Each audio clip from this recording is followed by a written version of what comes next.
एक शहर जितना छोटा ऑब्जेक्ट लेकिन उसका वेट हमारे सूरज से भी ज़्यादा। अगर तुम उस वक्त खड़े हो जाओ तो तुम तुरंत एटम बन जाओगे। दोस्तों, आज हम बात करेंगे न्यूट्रॉन स्टार की, यूनिवर्स के सबसे डेंजरस ऑब्जेक्ट में से एक। जब भी बहुत बड़ा स्टार अपना फ्यूल ख़त्म कर लेता है तो वो सुपरनोवा ब्लास्ट के साथ एक्सप्लोड करता है और उसके बीच का कोर कोलैप्स होकर बन जाता है न्यूट्रॉन स्टार। ये स्टार सिर्फ 20 किलोमीटर डायमीटर का होता है, लेकिन उसका मास 1.4 से 2 सूरज जितना होता है। मतलब एक चम्मच न्यूट्रॉन स्टार का वेट माउंट एवरेस्ट से भी ज़्यादा। न्यूट्रॉन स्टार्स की ग्रेविटी इतनी स्ट्रांग होती है कि लाइट भी थोड़ी सी बेंड हो जाती है। अगर तुम उसके स्पेस में चले जाओ तो तुम स्पैगेटी जैसे खिंच जाओगे। इसे बोलते हैं स्पैगेटिफिकेशन। कुछ न्यूट्रॉन स्टार बहुत तेज़ घूमते हैं, सेकंड में 1000 से 700 बार, और रेडियो वेव्स छोड़ते हैं। अर्थ पर टेलीस्कोप उन्हें डिटेक्ट करता है। इन्हें बोलते हैं पल्सार्स। कुछ न्यूट्रॉन स्टार्स के पास यूनिवर्स का सबसे स्ट्रॉन्ग मैग्नेटिक फील्ड होता है, मैग्नेटार। अगर मैग्नेटार अर्थ के आधे मून डिस्टेंस पर आ जाए तो वो सारे क्रेडिट कार्ड स्वाइप कर देगा और अर्थ के इलेक्ट्रॉनिक्स भी डिस्ट्रॉय हो सकते हैं। दो न्यूट्रॉन स्टार टकरा जाएं तो जब दो न्यूट्रॉन स्टार कोलाइड करते हैं तो ग्रेविटेशनल वेव्स पैदा होती हैं और गोल्ड प्लेटिनम जैसे हैवी एलिमेंट्स बनते हैं। मतलब तुम्हारी ज्वेलरी का गोल्ड शायद किसी न्यूट्रॉन स्टार कोलाजन से आया हो। न्यूट्रॉन स्टार इतना डेंस होता है कि उसमें आइटम्स क्रश होकर सिर्फ न्यूट्रॉन्स के ओशियन बन जाते हैं, इसलिए इसका नाम है न्यूट्रॉन स्टार्स। न्यूट्रॉन स्टार्स के अंदर प्रेशर इतना ज़्यादा होता है कि इलेक्ट्रॉन्स और प्रोटॉन मर्ज होकर न्यूट्रॉन्स बन जाते हैं। इसका मतलब पूरा स्टार एक जाइंट एटॉमिक न्यूक्लियस जैसा होता है। साइंटिस्ट अभी तक श्योर नहीं है कि सेंटर में न्यूट्रॉन सोप क्वार्क मैटर या कोई और एक्जोटिक मैटर होता है। यूनिवर्स का सबसे बड़ा मिस्ट्री है। कुछ न्यूट्रॉन स्टार्स इतनी तेज़ घूमते हैं कि इक्वेटर के पास सेकंड 1,00,000 किलोमीटर सेकंड के पास पहुंच जाती है। बस एक सेकंड में अर्थ के 3 चक्कर लग जाएं। अगर कोर के पास 3 सूरज से ज़्यादा हो जाए तो न्यूट्रॉन स्टार नहीं बन पाता, सीधा ब्लैक होल बन जाता है। डिफरेंस समझो, neutron stars is equal to solid surface, black hole is equal to no surface, सिर्फ इवेंट होराइजन। मतलब न्यूट्रॉन स्टार पर थियोरेटिकली लैंड कर सकते हो लेकिन प्रैक्टिकली तुम बचोगे नहीं। 2017 में साइंटिस्ट ने पहली बार 2 न्यूट्रॉन स्टार्स के कोलाइजन से ग्रेविटेशनल वेव्स डिटेक्ट की और उसी इवेंट से गोल्ड और प्लेटिनम के सिग्नल्स मिले। इसने प्रूव कर दिया कि हैवी एलिमेंट का ओरिजिन स्पेस कोलाइजन से होता है। मैग्नेटार जब क्रैक होता है तो उसमें निकलता है गामा रे बर्स्ट, जो कुछ मिली सेकेंड्स में सन जितनी एनर्जी रिलीज कर देता है। अगर ये अर्थ के पास होता तो ओजोन लेयर तक डिस्ट्रॉय हो सकती है। सरफेस टेम्परेचर होता है लगभग 10 लाख डिग्री सेल्सियस और सरफेस स्टील से 10 बिलियन टाइम्स ज़्यादा हार्ड होती है। मतलब यूनिवर्स का सबसे स्ट्रॉन्गेस्ट मटेरियल। अगर न्यूट्रॉन स्टार्स अर्थ के मून डिस्टेंस पर आ जाए तो अर्थ के ओशियंस पर उठ जाएंगे, मैसिव अर्थक्वेक आ जाएंगे और अर्थ का ऑर्बिट डिस्टर्ब हो जाएगा। लकीली ऐसा होना ऑलमोस्ट इम्पॉसिबल है।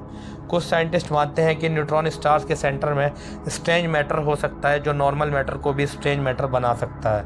मतलब एक न्यूट्रॉन स्टार पूरी अर्थ को कन्वर्ट कर सकता है। न्यूट्रॉन स्टार सिर्फ एक डेड स्टार नहीं, यूनिवर्स का एक्सट्रीम फिजिक्स लेबोरेटरी है जहाँ ग्रेविटी, टाइम, मैटर सब अपनी लिमिट क्रॉस कर देते हैं। अगर तुम स्पेस के रियल मॉन्स्टर देखना चाहते हो तो ब्लैक होल से पहले न्यूट्रॉन स्टार को समझो। 1967 में साइंटिस्ट जैकलीन बेल बर्नौल ने स्पेस से आती हुई एक रेगुलर टिक टैक सिग्नल डिटेक्ट की। पहले लगा एलियंस का मैसेज है, लेकिन बाद में पता चला ये एक रोटेटिंग न्यूट्रॉन स्टार पल्सार था। ये डिस्कवरी ने यूनिवर्स के एक्सट्रीम फिजिक्स का नया दरवाज़ा खोल दिया। सबसे तेज़ घूमने वाले न्यूट्रॉन स्टार सेकंड में 716 रोटेशन करता है। मतलब एक ब्लिंक में वो 700 चक्कर लगा चुका होता है। 2004 में एक मैग्नेटार बस्ट हुआ जो 50,000 लाइट ईयर दूर था। फिर भी अर्थ के सैटेलाइट्स टेम्परेरी ब्लाइंड हो गए। सोचो, अगर ये नियर बाय होता अर्थ का इलेक्ट्रॉनिक सिस्टम तक फेल हो सकता था। जैसे अर्थ पर अर्थक्वेक होते हैं वैसे ही न्यूट्रॉन स्टार पर होते हैं स्टार क्वेक्स। जब क्रस्ट क्रैक होता है तो इंटेंस गामा रेज रिलीज होती हैं, यूनिवर्स के ब्राइटेस्ट फ्लैशेज बन जाती हैं। साइंटिस्ट ने न्यूट्रॉन स्टार वाइब्रेशन को साउंड में कन्वर्ट किया और वो साउंड था डीप क्रीकी कॉस्मिक रोर जैसा।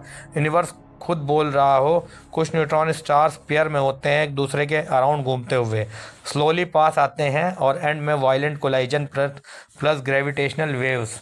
इसी प्रोसेस से गोल्ड, प्लेटिनम, यूरेनियम जैसे एलिमेंट्स बनते हैं।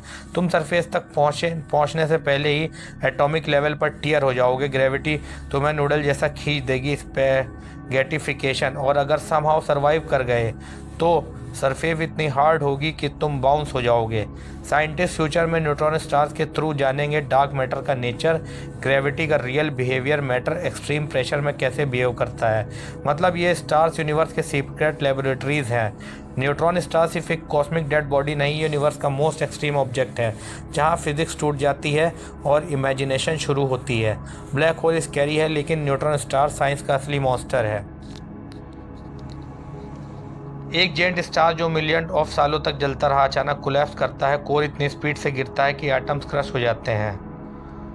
न्यूट्रॉन स्टार्स की मैग्नेटिक फील्ड अर्थ से ट्रिलियन टाइम ज़्यादा स्ट्रांग होती है। मैग्नेटार वर्जन तो सोचो, मैग्नेटिक मॉन्स्टर है। अगर तुम मैग्नेटार के पास चले जाओ तो तुम्हारी बॉडी का एटम तक डिस्टॉर्ट हो जाएंगे, केमिकल बॉन्ड्स टूट जाएंगे, मतलब बॉडी लिटरली अनरेवल हो जाएगी। आइंस्टाइन की थ्योरी के हिसाब से जितनी स्ट्रांग ग्रेविटी उतना स्लो टाइम।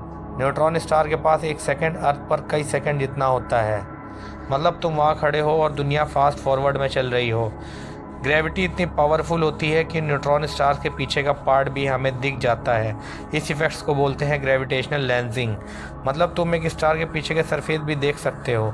न्यूट्रॉन स्टार का क्रस्ट डायमंड से बिलियन टाइम्स स्ट्रॉन्गर होता है। साइंटिस्ट कहते हैं यूनिवर्स का सबसे स्ट्रॉन्ग सॉलिड मटेरियल है। अगर इसका एक छोटा सा टुकड़ा अर्थ पर आ जाए तो वो सीधा अर्थ के कोर तक गिरता चला जाएगा। कुछ साइंटिस्ट मानते हैं कि कुछ न्यूट्रॉन स्टार्स के सेंटर में न्यूट्रॉन्स भी टूटकर क्वार्क का सूप बना देते हैं। ऐसे स्टार्स को कहते हैं क्वार्क स्टार्स। अभी प्रूफ नहीं है, लेकिन अगर ये रियल हुए तो फिजिक्स की किताबें बदल जाएंगी। कुछ साइंटिस्ट मानते हैं एडवांस सिविलाइजेशन पल्सार्स के यूज़ गैलेक्टिक जीपीएस सिस्टम की तरह कर सकती हैं, क्योंकि पल्सार्स के सिग्नल बहुत एक्यूरेट और स्टेबल होते हैं। मतलब गैलेक्सी का लाइट हाउस सिस्टम। शहर जितना साइज, सूरज से ज़्यादा मास, मैग्नेटिक पावर जो एटम तोड़ दे, ग्रेविटी जो टाइम को स्लो कर दे। यूनिवर्स ने अगर कोई परफेक्ट मॉनिटर बनाया है तो वो है न्यूट्रॉन स्टार्स। न्यूट्रॉन स्टार्स हमें दिखाता है कि जब अब नेचर अपनी लिमिट क्रॉस करता है तो वो ब्यूटी और टेरर दोनों एक साथ क्रिएट करता है। ब्लैक होल शेडोज़ हैं, लेकिन न्यूट्रॉन स्टार्स यूनिवर्स के बर्निंग हार्ट्स हैं। तो दोस्तों, शहर जितना छोटा एक स्टार, लेकिन सूरज से भी ज़्यादा भारी, और ग्रेविटी इतनी खतरनाक कि आइटम्स भी टूट जाएं। ये सिर्फ एक डेड स्टार नहीं, यूनिवर्स की वार्निंग साइन है कि जब नेचर अपनी लिमिट्स क्रॉस करता है तो साइंस भी चुप हो जाती है। ब्लैक होल अंधेरा है, लेकिन न्यूट्रॉन स्टार्स वो आग है जो बताती है कि यूनिवर्स सिर्फ सुंदर नहीं, बेहद डेंजरस भी है। मिलते हैं नेक्स्ट वीडियो में एक और कॉस्मिक राज के साथ। Until then keep looking up because space is not silence.